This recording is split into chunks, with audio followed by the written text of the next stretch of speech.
20 सितंबर से लेकर 22 सितंबर के बीच में दो बड़े आईपीओ ओपन होने जा रहे हैं। एक तो है real estate developer signature global, जिसके आईपीओ का रिव्यू मैं ऑलरेडी कर चुका हूं, जिसकी लिंक आपको डिस्क्रिप्शन में मिल जाएगी या फिर आप आई बटन पर क्लिक करके वो रिव्यू चेक कर सकते हैं। दूसरा जो बड़ा आईपीओ है वो है साई सिल्क कला मंदिर, जो अपने आईपीओ के थ्रू करीब 1200 करोड़ रुपए रेज करने जा रहा है। तो इस वीडियो में हम साई सिल्क कला मंदिर के आईपीओ से रिलेटेड सारे इंपॉर्टेंट डिटेल्स को कवर करेंगे, जो आपको इस आईपीओ में अप्लाई करने से पहले जानना जरूरी है, जैसे कि इसके ग्रे मार्केट प्रीमियम, फाइनेंशियल्स, इसके dates and details, and finally अपना ओपिनियन मैं आपके साथ शेयर करूंगा कि क्या इस आईपीओ में अप्लाई करना चाहिए या इसको अवॉइड करना चाहिए, और अगर इस आईपीओ में अप्लाई करते हैं तो लिस्टिंग गेन के लिहाज से इसमें पैसा लगाना चाहिए या फिर मीडियम टू लॉन्ग टर्म के लिए इसमें पैसा लगा सकते हैं। ये सारी चीजों पर हम इस वीडियो पे बात करेंगे।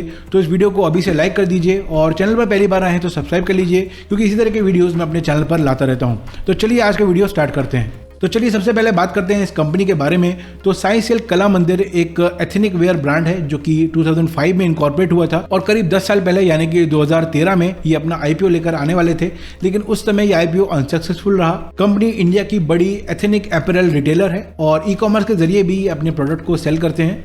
इंडिया में साई सिल्क कला मंदिर के 54 स्टोर्स हैं, जो कि मोस्टली साउथ इंडियन स्टेट्स में प्रेजेंट हैं। अब इस कंपनी के फाइनेंशियल्स को ब्रीफली चेक कर लेते हैं। तो अभी हमारे पास 2020 से लेकर 2020 तक का फाइनेंशियल डेटा है, और अगर आप इसके टोटल एसेट्स को देखें, इसके रेवेन्यू को देखें और इसके प्रॉफिट को देखें, तो 2021 में कोविड की वजह से यहाँ पर एक माइनर सेटबैक हमें देखने को मिला है, लेकिन उसके बाद कंपनी ने ज़बरदस्त तरीके से रिकवर किया है। नेटवर्थ, रिजर्व एंड सरप्लस में भी हमें एक कंसिस्टेंट ग्रोथ देखने को मिल रही है, और कंपनी पर जो डेट है वो भी हर साल बढ़ा है। अभी 2023 में इस पर 345 करोड़ का डेट है।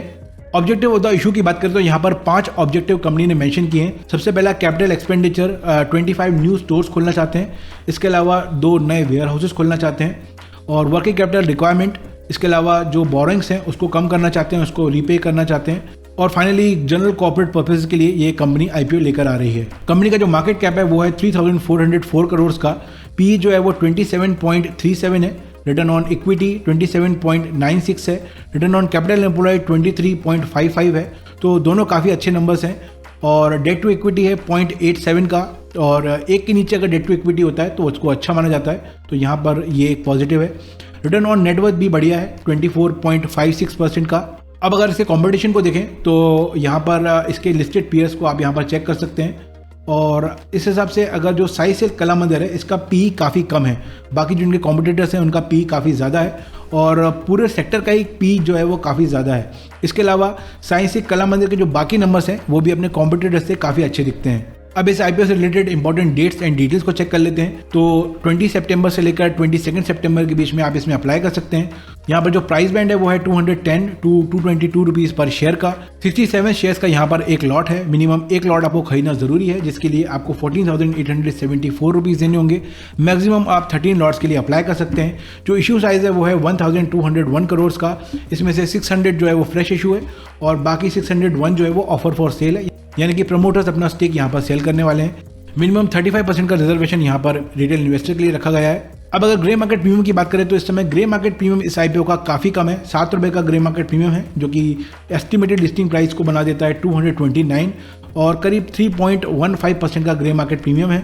तो अभी इस समय ग्रे मार्केट में इस आईपीओ की ज़्यादा डिमांड नहीं दिख रही है, लेकिन हो सकता है आगे जाके ये डिमांड बढ़े, क्योंकि फाइनेंशियल्स यहाँ पर अच्छे हैं और कॉम्पिटिटर्स के मुकाबले भी ये अच्छा परफॉर्म कर रहे हैं। तो हो सकता है कि ग्रे मार्केट प्रीमियम में यहाँ पर एक इंप्रूवमेंट देखने को मिले। अब फाइनल क्वेश्चन पे आ जाते हैं कि क्या इस आईपीओ में अप्लाई करना चाहिए या इसको अवॉइड करना चाहिए, या अगर इसमें अप्लाई करते हैं तो लिस्टिंग गेन के लिहाज से करना चाहिए या फिर मीडियम टू लॉन्ग टर्म के लिहाज से करना चाहिए। तो अपना ओपिनियन बताने से पहले, अगर आपके पास या आपके फैमिली में किसी के पास डीमैट अकाउंट नहीं है तो डिस्क्रिप्शन में दी गई लिंक पर जाकर आप अपना डीमैट अकाउंट ओपन करवा सकते हैं। अब बात करते हैं इस आईपीओ की। तो अगर इसके पी को चेक करते हैं, इसके फाइनेंशियल्स को देखते हैं और इसके कॉम्पिटिटर्स से इसको कंपेयर करते हैं, तो उस हिसाब से काफ़ी स्ट्रॉन्ग पोजीशन में ये कंपनी दिखती है। Based on earning and P ये आईपीओ रीजनेबली प्राइस लगता है, लेकिन ग्रे मार्केट में अभी इस आईपीओ की कोई खास डिमांड नहीं दिख रही है। लेकिन मुझे लगता है सेकेंड डे तक यहाँ पर वेट करना चाहिए, और अगर यहाँ पर डिमांड बढ़ती है तो ज़रूर लिस्टिंग गेन के लिए यहाँ पर अप्लाई करना चाहिए। बाकी लेटेस्ट ग्रे मार्केट की जो डिटेल्स हैं वो आपको पिन कमेंट में मैं अपडेट करता रहूँगा। कंपनी का जो मेन फोकस है वो एथनिक वेयर पर है, मोस्टली साड़ीज़ में।